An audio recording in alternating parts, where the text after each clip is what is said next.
Have you ever sat on the edge of your bed, staring at the floor, wondering, when did my child stop seeing me?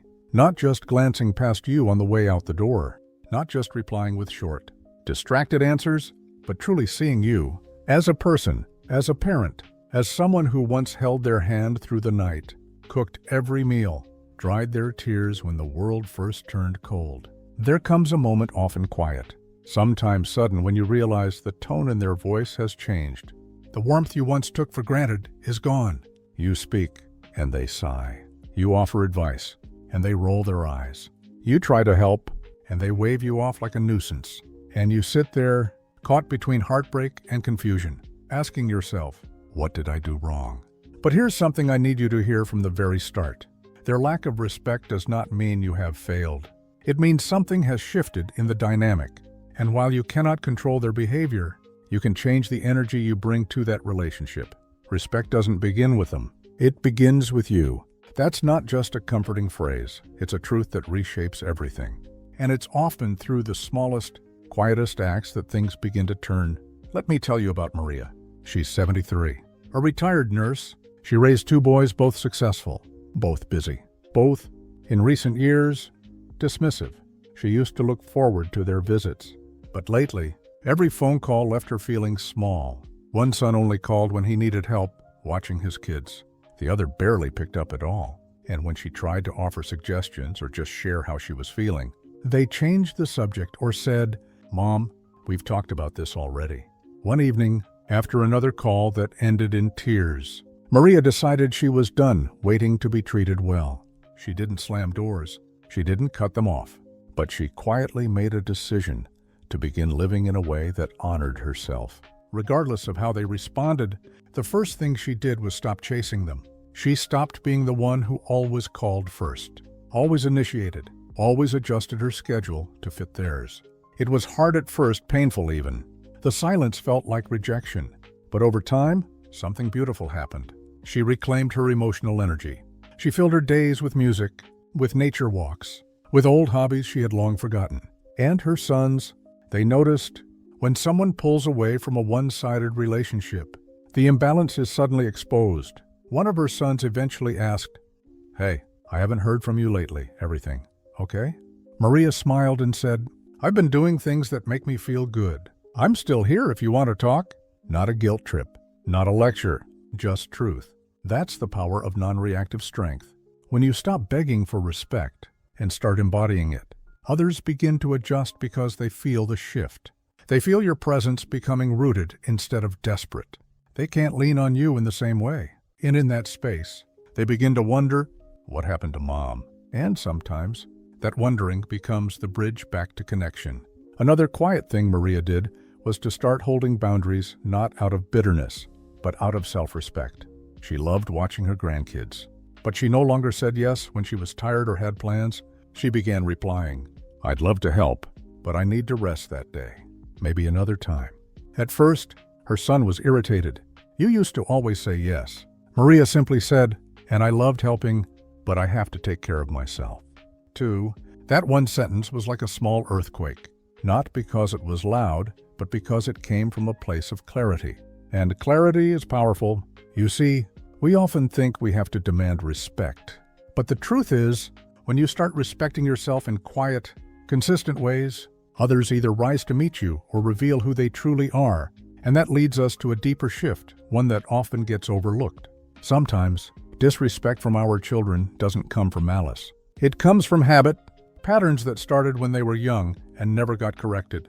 Times when we gave too much, stayed silent when we should have spoken up, or tried so hard to be liked that we forgot to be whole. It's not about blame. It's about awakening.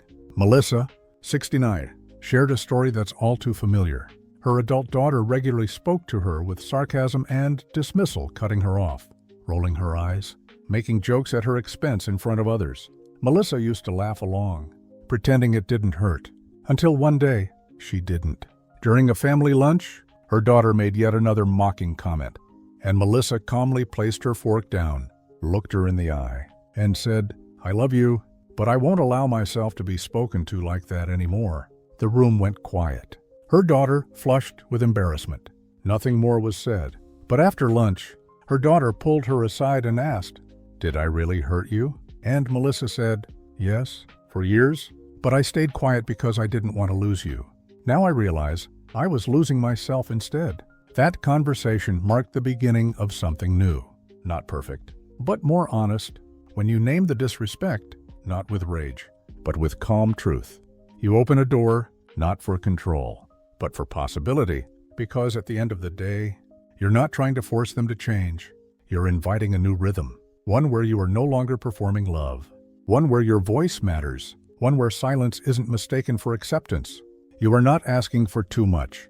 You are asking to be seen as you always were, and still are. There's a moment often so subtle, you almost miss it, when your silence becomes mistaken for agreement. You stop speaking up when your children cut you off mid-sentence. You start saying, "It's fine," even when it's not. You smile through the sting of being ignored, trying to be the bigger person, and over time, that quiet endurance becomes a cage you don't remember building. But here's something many people don't realize. Disrespect doesn't always begin with cruelty. Sometimes it begins with a pattern, a small imbalance, a tiny dismissal that goes unchallenged, and then another and another, until one day, the child you raised speaks to you like you don't matter and you barely recognize them. Eric, a 72-year-old widower, once told me, "I kept making excuses for my son's tone. I said he was stressed. I said he didn't mean it. But I realized I was more afraid of upsetting him than I was of losing myself." He lived with his son for a few years after retiring. The idea was mutual support, sharing bills, being close to family. But what started as cooperation slowly became something else. His schedule wasn't respected. His routines were disrupted. He became the default babysitter, the late-night grocery runner, the housekeeper. When he asked for quiet time, his requests were brushed aside. And when he tried to share advice or speak up, his son would reply with, "Dad, we're not doing things the old way anymore." Eric wasn't looking to control anyone's life. He just wanted to feel like his voice still had weight in the space he called home. But instead, he felt invisible. So, one morning, Eric made a decision. Not a grand gesture, not an outburst, just a shift in how he held himself. He began waking up early and taking a walk before the household stirred. He stopped doing favors unless he was asked with respect. And when someone spoke to him sharply, he didn't retreat. He calmly replied, "I'd like to be spoken to differently. I'm not okay with that tone." No anger, just boundaries. And boundaries are sacred, especially when they come from someone who spent most of their life prioritizing everyone else. Something powerful happens when you stop waiting for others to change and begin changing how you show up. Nicole, 65, found herself in a similar place. Her adult daughter had become increasingly dismissive, always on her phone during visits, rarely asking questions, interrupting conversations. Nicole stayed quiet for years, not wanting to sound needy, but deep down, the silence felt like slow heartbreak. One afternoon, she did something different. Instead of the usual small talk, she said softly, "I miss when we used to talk like we mattered to each other." Her daughter looked up, surprised. For a moment, she brushed it off. But the next week, she came over again, this time with less distraction. She brought tea, she sat down, and they talked. It wasn't magic, but it was movement. Because sometimes the quietest truths open the deepest doors. When you start honoring your emotional reality, when you begin speaking from a place of self-respect instead of fear, you model what it means to have integrity. And your children, no matter how old they are, can feel that even if they don't respond right away. But here's the hard part. You must let go of the need to be understood immediately. That's one of the most painful things for any parent, to speak their truth and not be met with gratitude or even kindness. To draw a line and be met with resistance, but that's part of the process. Brendan, 68, told me about the first time he stood up to his daughter. "She called me selfish," he said, "because I didn't want to keep loaning her money when I was already stretching myself thin." She got angry, said I'd changed. But the truth is he didn't respond with guilt. He didn't defend. He simply said, "I love you, but I'm allowed to say no, and that doesn't make me selfish." It was weeks before she reached out again, but when she did, she didn't ask for money. She asked how he was doing. That's the quiet shift, the one that doesn't come from lectures or demands, but from standing in your own steadiness. Because when your children see that they can no longer manipulate your guilt, they begin sometimes slowly to see you again. Not just as a provider or fixer or comforter, but as a person, a parent who deserves kindness, a human being with limits, emotions, dignity, and perhaps most importantly, when you change how you respond to disrespect, you change how you feel inside. Tiffany, 70, used to cry herself to sleep after calls with her son. He never yelled, but he never listened. He'd interrupt, steamroll the conversation, talk at her, not with her, and she always pretended she was fine. But one day, she stopped pretending. He called, launched into another story, didn't ask how she was doing. So she said, "Before you go on, I want to share something. 2. I've been lonely lately. I miss feeling close to you." It startled him. It made him pause. It made him realize she wasn't just mom, always available, always strong. She was a woman with a heart full of unsaid things. And that pause, that's the beginning of change. Not because she forced it, but because she finally let herself be real. That's what I want for you, not to fight for respect, but to reclaim the parts of yourself that have gone quiet, the parts that stop speaking up, the parts that miss being seen not just as useful, but as worthy, because you are, always. Something changes in the air when you stop trying to be liked and start living like you deserve to be respected. It's not about being rude. It's not about putting up walls.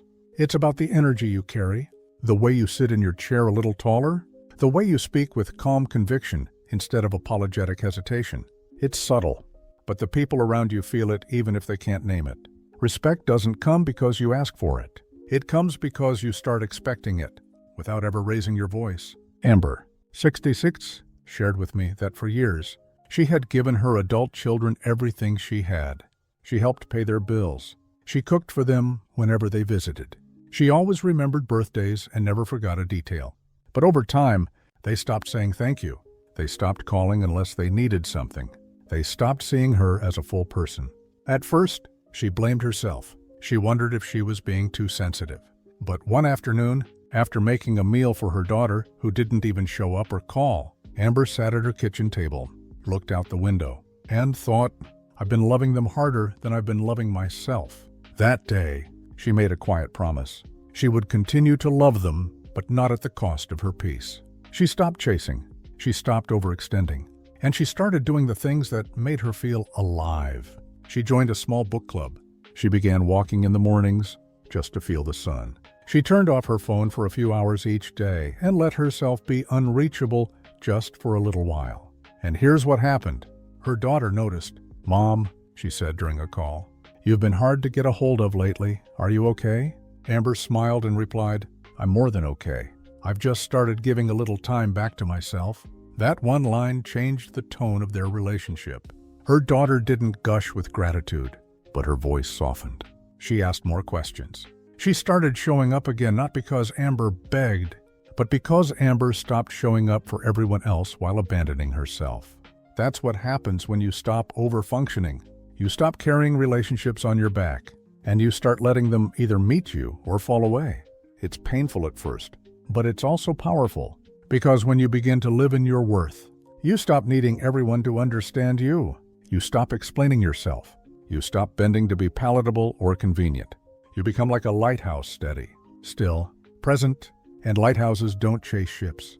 They stand in their light, and ships either find their way or drift. Justin, a quiet man in his early 70s, had spent most of his life trying not to upset anyone. He avoided conflict, said yes even when he wanted to say no, and never wanted his children to think of him as difficult. But that meant he swallowed his feelings, even when his son snapped at him, even when his daughter spoke over him in front of others. He kept peace on the outside while his heart quietly eroded. One day, during a family dinner, his daughter corrected him sharply in front of everyone, something small, but dismissive. The room fell silent for a beat. Normally, he would have smiled it off, changed the subject. But this time, he looked her in the eye and said, "I'm happy to be corrected, but not like that. Please speak to me with kindness." He said it calmly, gently, not to shame her, but to honor himself, and something rare happened. She didn't get defensive. She nodded, and for the rest of the evening, her tone changed. Because when you speak your truth with grace, it carries weight. You don't need to shout. You don't need to fight, but you do need to stop hiding behind niceness. Niceness is different from kindness. Niceness avoids discomfort. Kindness tells the truth, gently, even when it's hard. When you begin to live this way, something else shifts inside you. You start feeling less bitter, less small, less tired. Bitterness, after all, is often just your soul's way of telling you that you've stayed silent for too long. But when you start honoring your feelings, saying what you mean without apology, and letting go of what you can't control, you begin to feel lighter, more yourself. Nicole once told me, "I spent so many years trying to avoid conflict with my children. I thought it was the loving thing to do, but I realized real love includes honesty, and real peace isn't built on pretending." So she started having real conversations, short ones, gentle ones, but real. When they didn't return her calls, she didn't chase. When they forgot her birthday, she didn't guilt them, but she didn't pretend it didn't hurt either. She said, "It matters to me," and slowly, her children began to meet her where she was, not because she forced them, but because she finally showed up for herself. And that's what changes the dynamic. Not confrontation, not manipulation, but a steady, quiet refusal to be erased. You begin to glow again. You reclaim joy in the small things. You start dressing in colors that make you feel beautiful. You take walks not to get anywhere, but just to be. You laugh again, and it's not forced. And the people who love you not just need you, but see, you will feel that glow. And they'll want to be near it, because self-respect is magnetic, not flashy, not loud, just steady and undeniable. You don't need to ask for a place at the table. You are the table, and anyone who chooses to sit with you should come with respect or not at all. If you've stayed with me this far, I want you to know something deeply and sincerely. Thank you. Thank you for sitting with this conversation. Not because it was easy, but because it spoke to something real inside of you. Something tender, something maybe a little wounded, but still strong enough to hope, still strong enough to grow. It takes courage to face the kind of hurt that comes from your own children. It cuts deeper than most things, because you gave them your whole heart, your years, your sacrifices, your love, and sometimes what you get back doesn't look like gratitude. It looks like silence, like dismissal, like distance. But the fact that you're here, still listening, still trying, still showing up with softness instead of bitterness, that's not weakness, that's grace. And grace, especially after 60, is one of the most powerful things you can carry. If any part of this conversation made you feel seen, if something I said gave you that small, warm yes in your chest, then please take a moment to share your story. Has your relationship with your adult children changed over the years? What helped you navigate that shift? What's one quiet thing you've done to take your dignity back, even if no one noticed but you? I'd be honored to read your thoughts in the comments. And I know there are others just like you reading too. People who feel alone in this, who wonder if they're the only ones trying to love and still be respected at the same time. You might be the very voice that brings them comfort. This isn't just a video. This is a small corner of the world where we don't pretend everything's perfect, where we don't lecture each other, where we speak honestly and listen gently. And if this space feels like something you want more of, if it reminds you of your own worth, or encourages you to live just a little truer, I'd love for us to stay connected. Click subscribe, not because you're supposed to, but because you want to keep having these conversations, ones that are slow, real, ones that don't talk at you, but with you. Because even if the world moves fast, you still matter. Even if your children don't always speak with kindness, your voice still deserves to be heard. Even if no one claps for your quiet growth, your journey is still sacred. You don't have to explain yourself anymore. You don't have to shrink or bend or disappear to earn love. You are not here to be tolerated. You are here to be honored. And that honoring begins with you. It begins every time you say, "I'm allowed to feel hurt." Every time you say, "That's not okay with me." Every time you choose peace over performance. Every time you choose presence over people-pleasing. This isn't about controlling anyone else. It's about releasing the need to be rescued and learning how to stand in your own light, even if you have to do it alone for a little while. Because what you'll find in that light is yourself again. And maybe, just maybe, when your children see you standing there, whole and unshaken, they'll remember the strength and love you always carried. And they'll come back, not because you chased them, but because you finally stopped. Until then, and even after I see you, I honor you. And I hope this message reminded you of something you may have forgotten. You are still the heart of your own life, and you are worth showing up for, always.